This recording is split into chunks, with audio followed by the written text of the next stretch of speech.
Steve and welcome to another video installment of Words at Work. In this video we're going to be looking at the passive voice. We're going to be focusing on the object of the sentence. More importantly, we're going to be showing you how your sentences don't always have to be about you.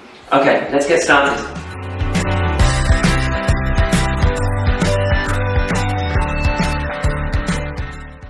When you want to talk about objects in English, you might want to use the passive voice. Passive voice is used to make objects the main focus of the sentence. So much so, in fact, that you probably don't need a person as a subject in your sentence. Let's have a look at the passive in a bit more detail.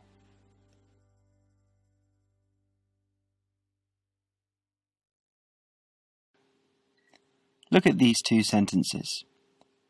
I write the email. The email is written. Can you spot the difference?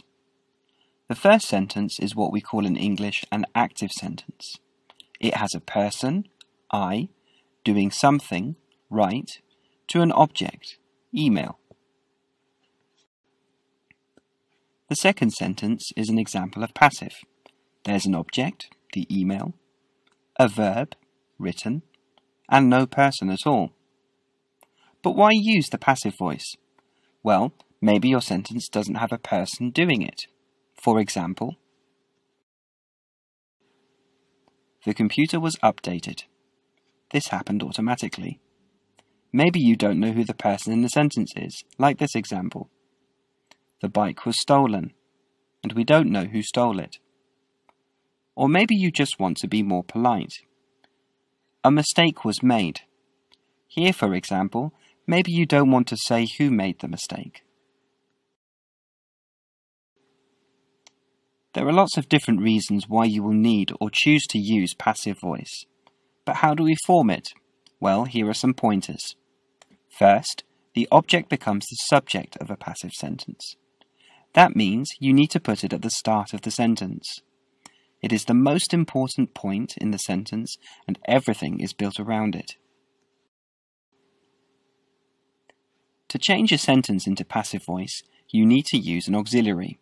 Basically, a help verb that helps tell your conversation partner you are talking or writing in passive. This auxiliary is the verb to be. You also need to change the verb into its third past form, also known as the past participle. For example, see, saw, seen. But don't worry, this doesn't mean your whole sentence is now in the past. If you need help finding out about past participle, why not watch our Words at Work video on Simple Past?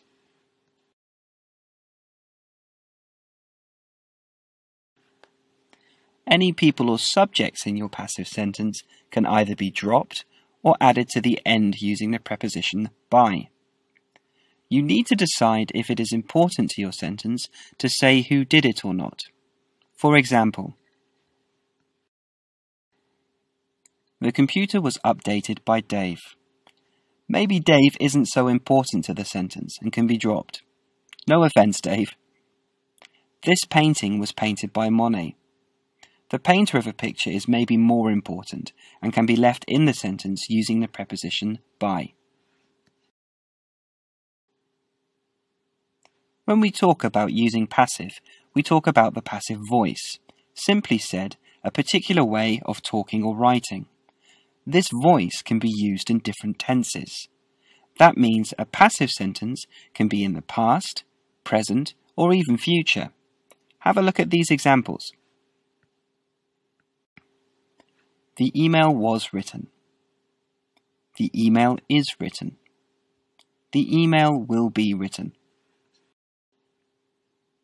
The first sentence is past passive, the second present passive, and the third future passive.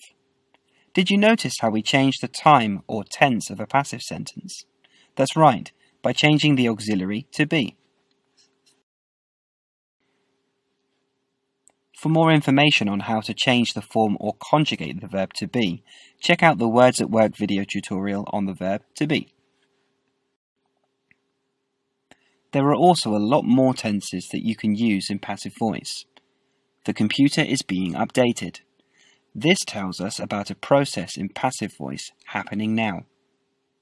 The email has been sent. This tells us some new information now in passive about something in the past. The meeting is going to be cancelled. This is a plan for the future in passive voice. Sometimes even people can be objects in a passive sentence. Does that sound confusing? No problem. Have a look at these examples.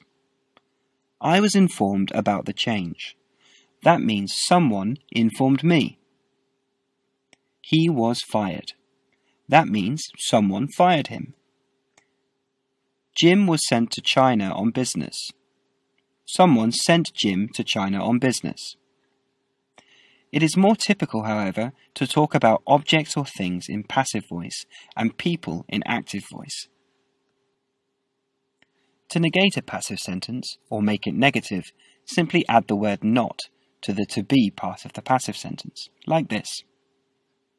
The computer isn't updated. The email wasn't written. The project won't be started.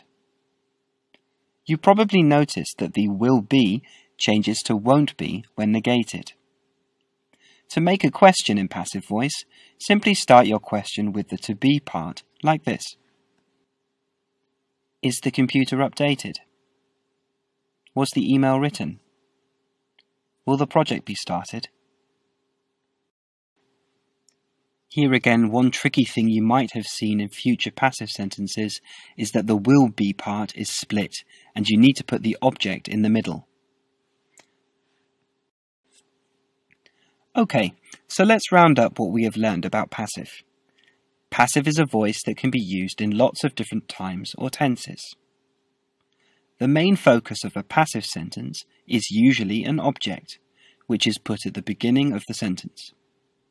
To make a passive sentence, use the auxiliary or help verb to be and the main verb in the third past form, which is also known as the past participle.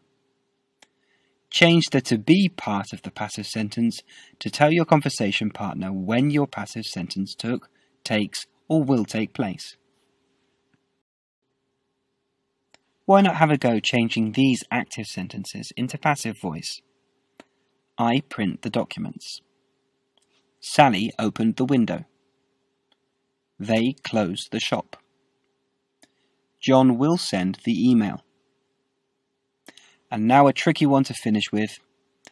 I am watching the Words at Work video. Okay, and here are the answers. The documents are printed by me. The window was opened by Sally. The shop is closed by them. The email will be sent by John. And finally, the Words at Work video is being watched by me. Did you get that last one right? Good job if you did. If you'd like to get some more practice in, why not have a look at the English Grammar in Use online activities?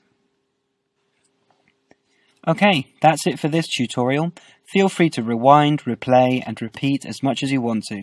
And don't forget to practice. Practice makes perfect. And feel free to check out the rest of the Words at Work video tutorials for more grammar learning help and tips.